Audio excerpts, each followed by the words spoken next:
Dear finance professionals and students, welcome to podcast of Fca Deepak Rao, a practicing chartered accountant. Daily news and updates for 1st June 2026. Tata Trust Chairman Noel Tata conveyed to Tata Sons board after the meeting last week that several key issues remained unresolved, rendering any formal discussion on the reappointment of the holding company's chairman N Chandrasekaran premature. Tata sought greater clarity from Chandrasekaran on the group's 5-year strategic roadmap, the framework for providing an exit option to Shapoorji Pallonji Group that doesn't involve Tata Sons going public, as well as his formal position on the long-debated matter of the listing. The Indian government is scrutinizing over 500 imported products including machinery, fertilizers and electronics to identify opportunities for domestic manufacturing and reduce reliance on foreign supply chains. This initiative aims to curb the country's import bill and bolster supply resilience with a focus on sectors like electronics and chemicals where import dependence is high but export potential is also significant. India's electric two-wheeler market saw a strong rebound in May. Registrations rose significantly, recovering from a dip in April.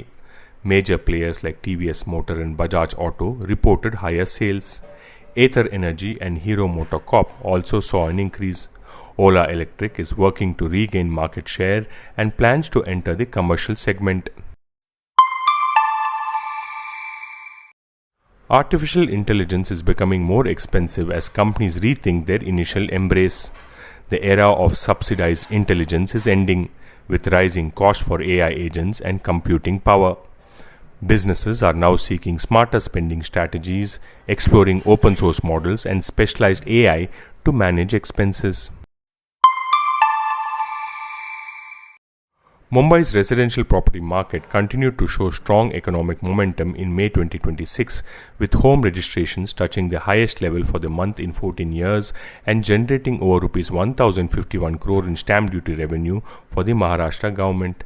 The sharp rise in registrations show how the housing sector continues to remain a major driver of Mumbai's urban economy, supporting government revenues, construction activity and consumer spending.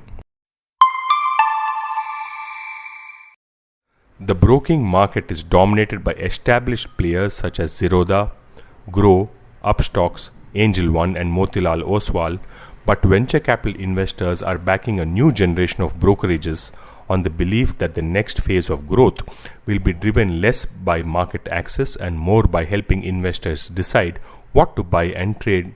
The thesis has attracted funding for startups such as Track, which has raised nearly $5 million since last year from investors including Lightspeed and Sahi, which recently secured a $33 million Series B round led by investors including Elevation Capital and Axel.